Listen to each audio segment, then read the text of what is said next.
अच्छा जनाब, अब हम पढ़ने लगे हैं नेक्स्ट टॉपिक अपना। उसका नाम है हीमोफैगोसिटिक लिम्फोहिस्टियोसाइटोसिस। ज़रा इस वर्ड को देखें, यहाँ से आपको समझ आ जाएगा। हीमोफैगोसिटिक मतलब हीम होता है ब्लड, फैगोसिटिक का मतलब है ब्लड को खाया जा रहा है। कैसे खाया जा रहा है? लिम्फोहिस्टियोसाइटोसिस से। ठीक है, लिम्फो का मतलब है लिम्फ नोड्स, हिस्टियोसाइटोसिस का मतलब है कोई मैक्रोफेजिस ज़्यादा बन गया जो कि अब साइटोसिस का मतलब होता है इंक्रीज इन नंबर। हिस्टियोसाइट्स क्या होते हैं? मैक्रोफेजिस होते हैं ना। साइटोसिस का मतलब ज़्यादा, मतलब वो मैक्रोफेजिस ने ब्लड को खाना शुरू कर दिया है। कैसे खाना शुरू कर दिया है देख लेते हैं अभी। कोई भी हमारे पास जब वायरल इन्फेक्शन होता है ना, ठीक है, तो वो मैक्रोफेजिस को जाके ट्रिगर करता है। ठीक है, अब जब मैक्रोफेजिस ट्रिगर हो जाते हैं, ठीक है, वो तो जनाब क्या करेंगे? फैगोसाइटोसिस ऑफ ब्लड सेल शुरू कर देंगे और उनके प्रिकर्सर्स भी खा जाएंगे। इतने भूखे होते हैं बेचारे। फिर क्या करेंगे? साइटोपिनिया हो जाएगा। साइटोपिनिया का मतलब सारे के सारे ब्लड सेल्स जो है ना वो कम होना शुरू हो जाएंगे। ठीक है, इसके सिम्टम्स बिल्कुल ऐसे थे जैसे सिस्टेमिक इन्फ्लेमेशन हो गई है या फिर ऑर्गन डिसफंक्शन हो गया हो कोई। अब होता ये है कि ना जो टिश्यू नेक्रोसिस फैक्टर और इंटरल्यूकिन 6 इनकी बहुत ज़्यादा ये एक्सप्रेशन हो जाती है। ठीक है, जिसकी वजह से हमारे पास मैक्रोफेजिस और ज़्यादा अग्रेसिव हो जाते हैं। ठीक है, और ज़्यादा खाना शुरू कर देते हैं। अब नेचुरल किलर सेल्स बनते तो हैं, लेकिन अब म्यूटेशंस आ जाती हैं, inherited defects in several genes आ जाती हैं, जिसकी वजह से ये सब कुछ होता है। ये important point, inherited defects in several genes. जब ये हो जाता है तो नेचुरल किलर सेल्स बनने भी सही ना इनको मारने के लिए, मैक्रोफेजिस को, लेकिन वो अपना काम नहीं कर पाते क्योंकि म्यूटेटेड बंदा होता है। इसमें बस यही था देखने वाला। अब हम देखते हैं ये नेक्स्ट हमारे पास है neoplastic proliferations of white cells. इसमें हम 3 हेडिंग्स देखेंगे: lymphoid neoplasm, myeloid neoplasm and histiocytic neoplasm.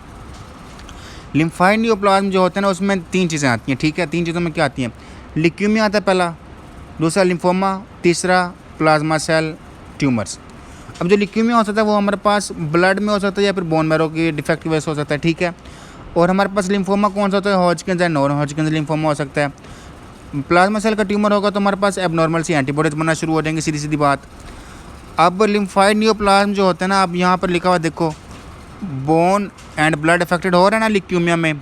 ठीक है, अब यहाँ पे आओ, यहाँ पे देखो कि ना एंटीबॉडीज एबनॉर्मल सी बन रही हैं। ठीक है, ये हॉजकिंस एंड नॉन हॉजकिंस लिम्फोमा बन रहे हैं। ठीक है, नॉन हॉजकिन लिम्फोमा 5 से 6 किस्म का होता है, जबकि हॉजकिन लिम्फोमा जो होता है ना वो लोकलाइज्ड होता है, उसकी सिंगल टाइप होती है। नेक्स्ट आ जाओ, अब कुछ हम प्रिंसिपल्स देखेंगे, इंपॉर्टेंट प्रिंसिपल्स। ठीक है, कंसिडर करने के लिए इनको। अब जो बी सेल्स और टी सेल्स के ट्यूमर्स होते हैं ना, ठीक है ना, वो किसी ना किसी स्टेज पे जाकर अरेस्ट हो जाते हैं। अब हमें उनको स्टडी करना है कि किस स्टेज पे जाकर अरेस्ट हो, तो उसके लिए हम डायग्नोज करते हैं। डायग्नोज कैसे करते हैं? इम्यूनोकेमिस्ट्री से टेस्ट करते हैं पहला। दूसरा हम फ्लो साइटोमेट्री के जरिए टेस्ट करते हैं।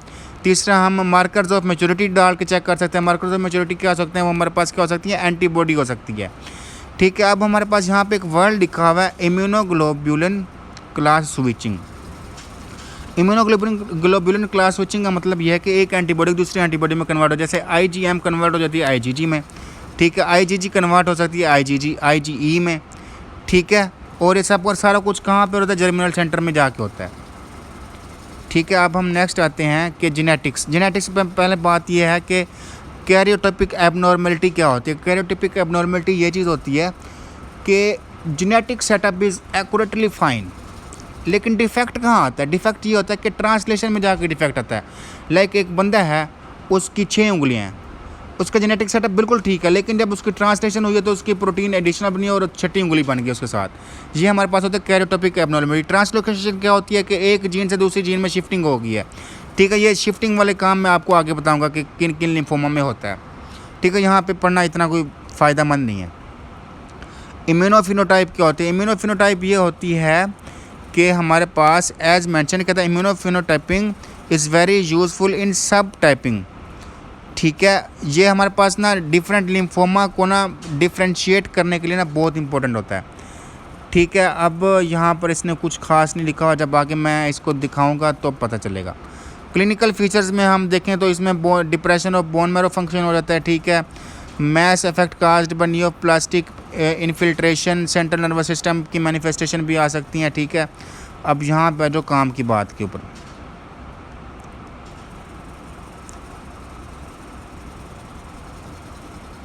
एक मिनट, ये पॉइंटर नहीं चल रहा।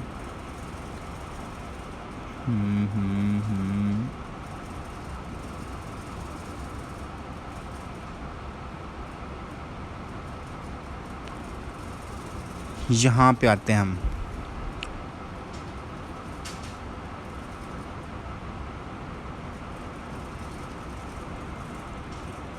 ये काम की बात है, ये BCR-ABL जीन, ठीक है, इन्हीं दोनों की हो जाती है फ्यूजन, ठीक है। BCR होता है क्रोमोसोम नंबर 9 पे और ABL होता है क्रोमोसोम नंबर 22 के ऊपर। आगे ऊपर बातें सारी हैं पढ़ने की बस, और उसमें कुछ खास बात नहीं, इंपॉर्टेंट कुछ भी नहीं है। BCR और ABL जीन की होती है फ्यूजन जब हो जाती है, जब इस तरह का पेशेंट हो, ठीक है, उसमें क्या होता है म्यूटेटेड टायरोसिन काइनेज इन ALS लैकिंग BCR-ABL। अगर ये BCR-ABL जीन की फ्यूजन हो जाती है तो फिर हम क्या करते हैं, टारगेट थेरेपी करते हैं, बस इसमें ये बात करने वाली है। आगे हमारे पास है chronic lymphocytic leukaemia. Chronic lymphocytic leukaemia is very important. इसको ज़रा देखो ज़रा कैसे होता है। क्रोनिक लिम्फोसिटिक ल्यूकेमिया में ना सेल की डेथ नहीं होती। क्यों? ये टेक्निकल टॉपिक है, इसलिए मैं इसको थोड़ा सही से एक्सप्लेन करूँगा कि इसमें सेल की डेथ नहीं होती। क्यों नहीं होती? जो हमारे पास एक होते हैं BCL2 जीन होता है, ठीक है, और एक हमारे पास होता है BCR, ठीक है। ये जो हमारे पास BCL2 जीन होता है, ये हमारे पास इनहिबिटर होता है एपोप्टोसिस का, यहाँ पर भी लिखा है इनहिबिटर ऑफ एपोप्टोसिस, ठीक है। क्या होता है BCL2 जीन, क्या होता है इनहिबिटर ऑफ एपोप्टोसिस। और जो हमारे पास BCR होता है ना, ये रिसेप्टर फॉर सेल, रिस्पॉन्सिबल होता है फॉर सेल डेथ, ठीक है। अगर ये डिलीट हो जाए BCL2 जीन तो एपोप्टोसिस होगी नहीं, तो क्या होगा, सेल्स का सर्वाइवल बढ़ जाएगा। अब एक सेल्स बनना है, ठीक है, उसका एक स्पेसिफिक लाइफ स्पैन होता है, उसको उस लाइफ स्पैन में डिटोरिएट होना था, जो डेथ होनी होती है उसकी। जब BCL2 जीन चला जाएगा तो इनहिबिटर ऑफ एपोप्टोसिस चला जाएगा, जिसका एपोप्टोसिस नहीं होगी, वो सेल की डेथ नहीं होगी। BCR जीन रिस्पॉन्सिबल होता है फॉर सेल डेथ, अगर ये भी नहीं होगा तो फिर सेल डेथ होगी नहीं, ठीक है। अब जो सेल्स होते हैं, ठीक है, अब इसके नाम को ज़रा कंसिडर करें। क्रोनिक लिम्फोसिटिक ल्यूकेमिया, आगे लिखा हुआ है /स्मॉल। अब ये जो ल्यूकेमिया होता है, इसमें जो सेल्स होते हैं उनका सर्वाइवल बढ़ जाता है। अब जो चीज़ बनी है वो छोटी फिर बड़ी हुई, ठीक है। अब जब उसका सर्वाइवल बढ़ता जा रहा है तो उसके कंटेंट्स कम होते जा रहे हैं, उसका साइज छोटा होता जा रहा है सेल्स का, ठीक है। और जिसकी वजह से क्या होता है, उनका इसीलिए कहते हैं सेल्स स्मॉल हो जाते हैं, ठीक है। बस इसमें ना ये बात है टिपिकल समझने वाली जो मैंने आपको बता दी है। अब यहाँ पे कहता है कि ना इम्यून डिसरेगुलेशन हो जाती है इसमें, particularly of normal B cells की, ठीक है। और इसमें क्या होता है, ऑफन रिजल्टिंग इन हाइपोगैमाग्लोबिनूमिया, ठीक है। इसमें क्या होता है, एंटीबॉडीज़ डिक्रीज्ड एंटीबॉडीज़ हो जाती हैं, और डिक्रीज़ हमारे पास क्या होती है, इम्यूनिटी हो जाती है। बस ये बात इसमें पढ़ने वाली थी। अब हमारे पास है कि इनमें मॉर्फोलॉजी क्या होती है, ठीक है। इसमें जो होते हैं ना, involve lymph nodes are affected by sheets of small lymphocytes and by scattered ill-line foci of larger actively dividing cells, ठीक है। बस ये पढ़ने वाले, इसमें राउंड न्यूक्लियाई होते हैं, स्कैंटी साइटोप्लाज्म होता है, ठीक है। और इसमें भी लिम्फोसाइटोसिस होता है। इसमें बड़ा ख़ास फीचर ये होता है, ये जो सेल्स होते हैं ना, छोटे छोटे जो सेल्स होते हैं जिनका सर्वाइवल बड़ा होता है, ठीक है। मतलब अगर उन्होंने 120 दिन रहना तो मतलब 240 दिन रह रहे हैं। अब वो फ्रेजाइल हो जाते हैं। जब हम उसको स्लाइड के ऊपर बनाते हैं तो वो समझ सेल्स बनाते हैं, मतलब धब्बा सा लग जाता है उसके ऊपर, क्योंकि उनकी मेम्ब्रेन रप्चर हो जाती है। इम्यूनो फिनोटाइप इनकी क्या होती है, इसमें ये होता है कि जो होता है neoplasm of mature B cells expressing the CD20 and surface immunoglobulin, the tumour cells also express CD5। CD20 and CD5 को बस याद कर लो। अच्छा, आगे है हमारे पास, यहाँ पर मैंने ट्रांसलोकेशन समझाई हुई है, ज़रा देखो यहाँ पर। ये हमारे पास है क्रोमोसोम, ये दूसरा क्रोमोसोम, ये क्रोमोसोम नंबर 14, ये क्रोमोसोम नंबर 18, ठीक है। इसका BCL2 जीन अपने लोकस से हटकर किसके ऊपर आ रहा है, क्रोमोसोम नंबर 18 के ऊपर आ रहा है, ठीक है, और ये IGH के ऊपर, ठीक है। ये दोनों क्या कर देते हैं, कंबाइन कर देते हैं, ठीक है। इसकी ट्रांसलोकेशन हो रही है, ठीक है, और ऐसे होती है ट्रांसलोकेशन। ये कैरियोटाइपिक एबनॉर्मेलिटी मैंने आपको पहले बता दिया है। इसके क्लिनिकल फीचर क्या होते हैं क्रोनिक वाले के, थकावट होगी, फटीगेबिलिटी, वेट लॉस होगा, एनोरेक्सिया होगा, ठीक है, और WBCs का काउंट कितना बड़ा होगा, 200,000 तक। 200,000 कितना होंगे, 2 लाख तक, ठीक है, पर माइक्रोलीटर, ठीक है। और ये मैंने आपको बता दिया कि एंटीबॉडीज़ कम हो जाएंगी और हमारे पास इम्यूनिटी कम हो जाएगी, ठीक है। और ये हमारे पास एबनॉर्मलिटी किसके अंदर आ जाएगी, TP53 ट्यूमर सप्रेसर जीन के अंदर। TP53 ट्यूमर सप्रेसर जीन क्या है, हमारे पास एंटी कैंसर जीन है, इसके अंदर भी हमारे पास एबनॉर्मलिटी आ जाएगी, ठीक है। ये हमारे पास एपिजेनेटिक एक वर्ड होता है, ये क्या चीज़ होती है, एपिजेनेटिक, सॉरी एपिजेनेटिक मैं गलत बोल गया, एपिजेनेटिक ये मेरे साथ में ये ना उलट हो गया, ठीक है। कैरियोटाइपिक एबनॉर्मलिटी एक अलग चीज़ होती है, ठीक है। ये हमारे पास है एपिजेनेटिक, इसको आप करेक्ट कर लेंगे पिछली वीडियो में भी, अगर आपने पिछली वीडियो देखी है तो इसमें ये होता है कि ना जीनोटाइप नॉर्मल होता है लेकिन फिनोटाइप एबनॉर्मल होता है। ये सॉरी मैंने ना ये गलत बता दिया आपको यहाँ पर, ठीक है, ये करेक्ट कर लीजिएगा आप। कैरियोटाइपिक एबनॉर्मलिटी हम उसको देखते हैं ऊपर, उसको दोबारा देखते हैं। कैरियोटाइपिक एबनॉर्मलिटी क्या होती है, ये है have non random karyotypic abnormalities.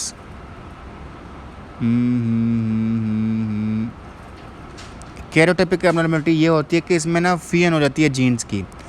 Karyotypic abnormality मैंने यहाँ पर आपको समझाई है। कैरियोटाइपिक एबनॉर्मलिटी ये हमारे पास फ्यूजन हो रही है, ये हमारे पास है कैरियोटाइपिक एबनॉर्मलिटी, ये हमारे पास है एपिजेनेटिक, ठीक है। अब गलती नहीं करना इस चीज़ में, अब मुझे भी समझ आ गई इस बात की, ठीक है। यही मकसद होता है कि ना अच्छा समझ आया आपको भी मुझे भी। फॉलिकुलर लिम्फोमा क्या होता है, फॉलिकुलर लिम्फोमा ये होता है, इसमें भी जनाब एपोप्टोसिस की इनहिबिशन हो जाती है। ये कॉमन ट्यूमर है, ठीक है, और ये 40% ऑफ द एडल्ट्स में होता है, ठीक है।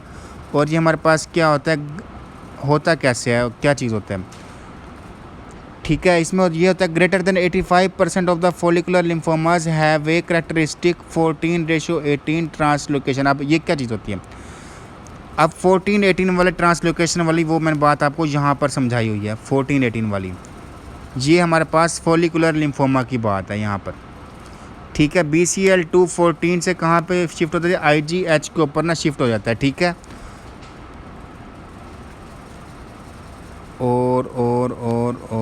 और इसमें कुछ भी नहीं है। अब इसमें 2 कैरेक्टरिस्टिक सेल्स के नाम याद रख लो, सेंट्रोसाइट्स एंड सेंट्रोब्लास्ट्स, ये इसके कैरेक्टरिस्टिक सेल्स हैं मॉर्फोलॉजी में, ठीक है। और हमारे पास इम्यूनोटाइप में वो इसमें CD10 and CD20। Clinical features में देखें तो इसमें एडल्ट ज़्यादा होते हैं, मोर देन 50 ईयर्स एज में इसमें ज़्यादातर क्या हो जाती है, डेथ हो जाती है, बचने के चांसेस नहीं होते बंदे के। प्रोग्नोसिस वेरी पुअर होती है, इसकी प्रोग्नोसिस वेरी पुअर होती है। Follicular lymphoma is not curable, यहाँ पर लिखा हुआ है देखो, इसमें लिम्फॉइड मैलिग्नेंसीज आ जाती हैं, ठीक है। BTK and BCL2 inhibitors are also effective in the disease and are being evaluated in clinical trials. इसके क्लिनिकल ट्रायल्स अभी चल रहा है। आगे है mantle cell lymphoma. Mantle cell lymphoma ये होता है कि हमारे पास क्या है, लिम्फ नोड है, ठीक है, उसके अंदर क्या है, फॉलिकल्स हैं, ठीक है। ये हमारे पास जर्मिनल एपिथेलियम अंदर की तरफ, ठीक है। इस जो फॉलिकल के जो बाहर का जो हिस्सा है ये हमारे पास क्या होता है, मेंटल होता है, ठीक है। मेंटल के ये जो फॉलिकल के अंदर क्या होता है, हमारे पास एक्टिव बी सेल्स होते हैं, और जो बाहर फॉलिकल के बाहर जो होता है ना मेंटल होता है, ठीक है, उसके अंदर हमारे पास होता है नाइव बी सेल्स, ठीक है। मतलब ये इनएक्टिव बी सेल्स होते हैं, ठीक है। अब जो इनएक्टिव बी सेल्स होते हैं, ठीक है, ये तो किसी काम के नहीं होते। अगर इनका ट्यूमर हो जाता है मतलब मेंटल के ऊपर ही ट्यूमर हो जाए, ठीक है, तो हमारे पास नाइव बी सेल्स मतलब इनएक्टिव बी सेल्स ज़्यादा बनेंगे, ठीक है। इसमें हमारे पास क्या पैटर्न है, 11 सेमीकोलन आगे 14। इसको ज़रा समझो कि हमारे पास है क्रोमोसोम नंबर 11, ये हमारे पास है क्रोमोसोम नंबर 14, ठीक है। इसका यहाँ पर एक लोकस है, उसका नाम है साइक्लिन D1, ये हमारे पास जीन है। और यहाँ पर हमारे पास है IGH जीन, ठीक है। यहाँ पर ये जो है ना साइक्लिन D1 अब 14 से शिफ्ट होके IGH की जगह पे आके लग जाती है, ठीक है। IGH के लोकस पर आके लग जाती है साइक्लिन D1, ठीक है, क्रोमोसोम नंबर 14 के ऊपर। इसमें यही होता है। अब इसकी मॉर्फोलॉजी अगर हम देखें तो इसमें ये जो लिम्फ नोड होता है ना, वो हमारे पास डिफ्यूज़ होता है या फिर वेगुलर नोडुलर पैटर्न होता है इसका, ठीक है। और हमारे पास इसमें क्या होते हैं, हैवन इरेगुलर न्यूक्लियस बन जाता है, इरेगुलर न्यूक्लियस इनकॉन्स्पिशियस सा न्यूक्लियोलाई बनता है। और इसमें क्या होता है कि bone marrow is involve in most cases, इसमें बस पढ़ने रीड करने वाला है। और इसमें क्या होता है, लिम्फेटॉइड पोलिपोसिस, ठीक है। इसको ज़रा गूगल कर लेगा कि ये चीज़ क्या चीज़ होती है। अब ये जो सारा कुछ हमारे पास हुआ है, इससे होता क्या है, जीन की शिफ्टिंग हुई है तो इसमें क्या चेंज आएगा, इसमें ये चेंज आएगा कि हमारे पास जो सेल साइकिल होता है उसमें क्या होता है, G1 फेज़ होती है, G2 S1 जो S फेज़ होती है, ठीक है। ये सारा सेल साइकिल होता है, ठीक है। अब होता ये है कि ना G1 से जब S फेज़ में जाते हैं तो इसके दरमियान में होता है हमारे पास एक G0 फेज़ होती है। ये G0 फेज़ को स्किप कर देता है, ठीक है, सीधा S फेज़ में लेके चला जाता है सेल को, कि मतलब प्रोलिफरेशन होती रहती है, ठीक है, नो चेक एंड बैलेंस, ठीक है। इसमें G0 फेज़ आती ही नहीं है, जिसमें से सीधी S फेज़ में आता है, ठीक है। It induces to S phase not to G0 phase, ठीक है। G0 फेज़ नहीं आती, सीधी S फेज़ आती है। इम्यूनोफिनोटाइप इसमें देखो तो CD20 एंड CD5, एंड में एक वीडियोस बनाऊंगा, उसमें मैं आपको इम्यूनोफिनोटाइप सबकी बताऊंगा हॉजकिन लिम्फोमास की, ठीक है। अब इसके क्लिनिकल फीचर्स में देखें तो ये हमारे पास बड़ा अग्रेसिव होता है और इनक्योरेबल होता है, ठीक है। इसमें बोन मैरो इन्वॉल्व होती है, स्प्लीन होता है, लीवर, सब कुछ ये है, ठीक है। और हमारे पास है extra nodal marginal zone lymphoma. Extra nodal marginal zone lymphoma इसने क्यों कहा है कि इसमें नोड्यूल्स इन्वॉल्व नहीं होंगे, ठीक है। इसमें क्या होता है, इसमें ज़्यादातर कौन से ग्लैंड्स इन्वॉल्व होते हैं, इसमें ज़्यादातर हमारे पास सलाइवरी ग्लैंड्स इन्वॉल्व होते हैं, सलाइवरी ग्लैंड्स, ये बहुत इंपॉर्टेंट है, अगर सिनेरियो होता है तो इसी का आता है। और इसमें हमारे पास लार्ज बाउल और हमारे पास lungs, orbit and breast involve होती है।